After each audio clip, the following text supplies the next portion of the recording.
In January 2000, the captain of the South African cricket team did something no Test captain had ever done before. He forfeited an entire innings in a rain-ruined match, manufacturing a result that let England chase down a stunning victory. Commentators called it the most sporting gesture the game had seen in years. 4 months later, police on the other side of the world revealed the truth. Hansie Cronje had been paid to make it happen, in cash and in a leather jacket. By 2000, Hansie Cronje isn't just South Africa's cricket captain. He's one of the most trusted men in the country, deeply religious, publicly humble, credited with helping rebuild the national team's reputation after apartheid-era sporting isolation. Teammates describe him as the last person anyone would suspect of anything crooked, which is exactly why what happens next stuns an entire nation. Quiet contact with Indian betting syndicates reportedly goes back years by this point, but it's the 5th test against England at Centurion in January 2000 that puts the arrangement in front of millions of witnesses without anyone realizing it. Rain has wiped out most of the match. With the result almost impossible, Cronje makes an unprecedented offer: forfeit South Africa's second innings and declare England's first, engineering a run chase that gives both sides a shot at a result instead of a guaranteed draw. It's remembered for a few months as a gift to the sport. It was, in fact, a purchase. A South African bookmaker had offered Cronje 50,000 rand and a leather jacket to make sure the game didn't end in a draw. The idea doesn't originate with Cronje. A South African bookmaker named Marlon Aronstam contacts him during the match, offering 500,000 rand for Cronje's charity of choice, plus a personal gift, if he can turn a dead match into a real contest. Cronje agrees to the declaration. Afterward, Aronstam hands him not the promised charity donation, but 50,000 rand in cash and a leather jacket, which Aronstam later says was a down payment for future pitch reports and inside information, not a one-time thank you. The Centurion declaration would have stayed a footnote if not for what happened 3 months later, 7,000 kilometers away. In April 2000, police in Delhi, investigating an unrelated organized crime case, release a taped phone call between Cronje and an Indian bookmaker named Sanjay Chawla. The tape isn't about one gesture in one rain-ruined test. It points to a pattern going back years. Within days, 3 of Cronje's own teammates are named alongside him: Herschel Gibbs, Nicky Borge, and Peter Strydom. On April 11th, Cronje is called in by cricket administrator Ali Bacha and admits, in Bacha's words, that he hasn't been entirely honest. He's sacked as captain within hours. Within a month, South African President Thabo Mbeki takes the unusual step of appointing a formal commission of inquiry. Not a cricket board hearing, but a government judicial inquiry, chaired by Judge Edwin King.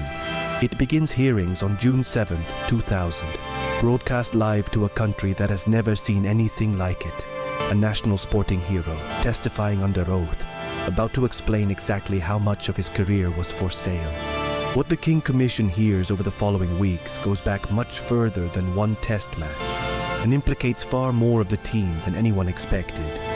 Former teammate Pat Simcox testifies that Cronje had approached him about throwing a match against Pakistan as far back as the 1994-95 season, and that during a 1996 team meeting in Mumbai, Cronje relayed an offer of $250,000 to lose a one-day international outright.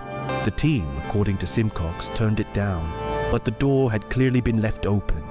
Herschel Gibbs delivers one of the most damaging admissions of the entire hearing. He confesses to accepting an offer from his own captain to deliberately score fewer than 20 runs in a one-day match in India, in exchange for $15,000. He never actually followed through. He scored a century instead. But the offer and his agreement to it is now a matter of public record. On June 15, 2000, Cronje takes the stand himself and finally tells the truth in full. He admits to accepting approximately $100,000 in payments from bookmakers since 1996. His defense is narrow. He insists he never actually threw a match outright, that the money bought influence over things like pitch reports and team news, not deliberately losing games his team was trying to win. He announces his retirement from cricket on the spot. On June 23rd, after 3 days of cross-examination, Cronje is led from the commission in tears. It's the last time most of the country will see him speak publicly about what happened. On October 11, 2000, the United Cricket Board of South Africa imposes a life ban, not just from playing, but from any involvement in cricket at any level for life. Unlike baseball's Black Sox 80 years earlier, there's no ambiguity here, no acquitted but banned complication. Cronje admitted it himself under oath on camera. His teammates receive lighter consequences. Herschel Gibbs and fast bowler Henry Williams, who admits accepting money but never delivering the promised underperformance, each receive 6-month bans and heavy fines, but are allowed to return to international cricket. Careers ultimately intact in a way Cronje's never will be. Cronje never gets the chance to rebuild what's left. On June 1st, 2002, not even 2 years after the life ban, he dies at 32 years old when the light cargo plane he's traveling on crashes into mountains near the coastal town of George in bad weather. He'd been working by then in a low-profile logistics job, largely out of the public eye. The Cronje case is widely credited as the reason global cricket finally built dedicated anti-corruption enforcement. The ICC's Anti-Corruption Unit is established within 2 years of the scandal, specifically to catch the kind of quiet, years-long relationships with bookmakers that the King Commission only exposed after the fact, not in real time. More than 2 decades later, Cronje remains one of the most complicated figures in cricket history. A national hero who told the truth only once cornered, whose confession protected teammates who'd gone further than he ever admitted to, and whose death cut short any chance of a public reckoning beyond the one he gave in that courtroom in June 2000. The full case file, every name implicated, every payment on record, and what happened to each player afterward is linked below.